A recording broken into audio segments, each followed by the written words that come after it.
Jannik Sinner outplays and outfoxes Berrettini to reach third round. Matteo Berrettini's run through the Wimbledon draw to his maiden Grand Slam final in 2021 felt like a significant moment.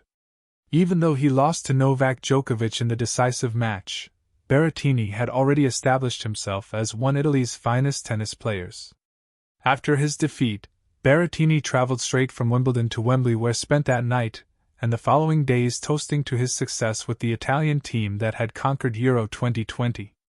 3 years later, Berrettini's success is a distant memory, a consequence of injuries, miserable luck, and the flourishing greatness of his brilliant opponent on center court. Jannik Sinner, who became the first ever Italian ATP #1 last month, has since taken tennis in their country to unprecedented heights, and on Wednesday afternoon, he reinforced the new status quo in a tense, high-quality tussle by producing 3 flawless tiebreaks under pressure to defeat Berrettini 7-6, 3, 7-6, 4, 2-6, 7-6, 4, and reach the third round. "We are very good friends, we played Davis Cup together, sometimes we practice together," Sinner said afterwards. "It's obviously very tough that we had to play each other in such an important tournament. Today was a very high-level match. I thought we both played really well. In 3 tiebreaks, I got sometimes a bit lucky, but I take it for today." Since becoming the first Italian man to reach a Grand Slam final since Adriano Pannetta in 1976 and rising as high as number 6 in the ATP rankings, the past 3 seasons of Berrettini's career have been ravaged by injuries, and he fell as low as number 154 this year. While Berrettini fell out of relevance, Sinner has grown to become the best player in the world. This week marks his first Grand Slam tournament as the world #1. Still, he continues to take his success in his stride. Unseeded and vulnerable, Berrettini's brutal draw was also an extremely difficult challenge for Sinner. With his massive serve and forehand complemented by his wicked backhand slice and the unusual feel around the court, Berrettini has become one of the best grass court players over the past few years. Both players entered center court serving extremely well and frantically looking to take the first strike with their forehands. The first set tie-break, however, underlined the many more options that Sinner has in his game. His far greater defense, return of serve and backhand marked the difference between them as he locked down his game and continuously drew out unforced errors from Berrettini to take a comfortable tie-break. But after such a high-quality set, Berrettini's confidence grew. He continued to eviscerate forehands, and he frustrated Sinner with his backhand slice, which skidded low on the grass. It was Berrettini who took the first break of the match, establishing a 4-2 second set lead. But in the decisive moments, Sinner again just had more margin and possibilities in his game. After retrieving the break, he opened the tiebreak with a devastating backhand down-the-line winner, and it set the tone as he dominated from inside the baseline, suffocating Berrettini's backhand and taking a 2-set lead.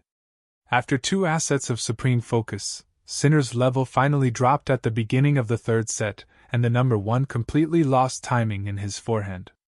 Berrettini continued to serve incredibly well, shutting Sinner out of his service games and drawing errors with his slice as the match shifted.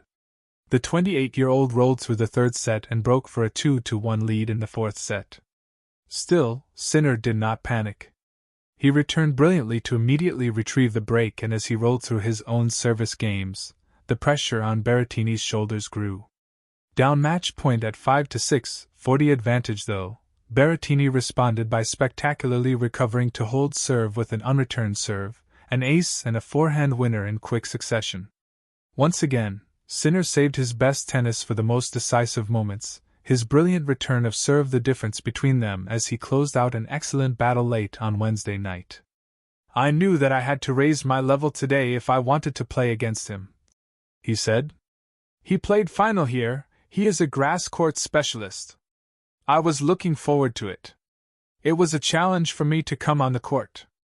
I was very happy with how I handled the situation." Having been dealt a difficult hand so early in the tournament, Sinner left center court emboldened by how he managed the challenging moments against an excellent player. He is moving better on grass than ever before, he is physically strong after his recent hip issues, and most of all, he looks determined to add to his Grand Slam count as soon as possible. After the defending champion Carlos Alcaraz had booked his place in the third round, he was told immediately afterwards that his next opponent, Frances Tiafoe, said he's coming after you. Alcaraz just smiled. I'm going for him, he said. The Alcaraz smile has become almost as famous as his forehand, a feature of his exhilarating run to the title here last year. On Wednesday, the Spaniard improved as the match went on to see off Alexander Vukic 7-6, 5, 6-2, 6-2. Ranked 69, the Australian made life uncomfortable for Alcaraz and served for the first set but could not close it out. That was his last chance as the French Open champion won the tiebreak, before pulling away to set up his third-round meeting with Tiafoe. We played a really good match at the US Open, Alcaraz said of the American. I know he's a really talented player, a top one on grass. It's going to be a really difficult match, but I'm ready to take that challenge, play a high level of tennis and hopefully take him. The fifth seed, Daniil Medvedev, was being pushed so hard by the Frenchman Alexander Muller in their second-round match that he completely lost track of the score. After losing a point to trail 6-3 in a tiebreak, the Russian sat down on his chair thinking he had already lost the opening set to his 102nd-ranked opponent. He was then informed by the umpire that he was actually still alive in the first set, and he returned to the baseline, only to lose the next point anyway and fall behind.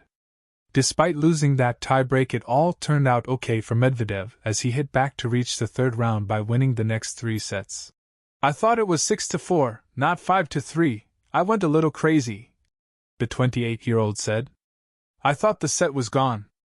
I heard the referee talking to me. At one moment I start hearing, Daniil, it's 6-3. I'm like, what are you talking about? Then I see the score. Don't know if it ever happened to me before. Thought it was pretty funny. Casper Ruud, seeded 8, was beaten in 4 sets by Fabio Fognini. The Norwegian, who has only recently recovered from the after-effects of a parasite-related illness, hit back from 5-2 down in the third set to extend the match, but Fognini held on to win 6-4, 7-5.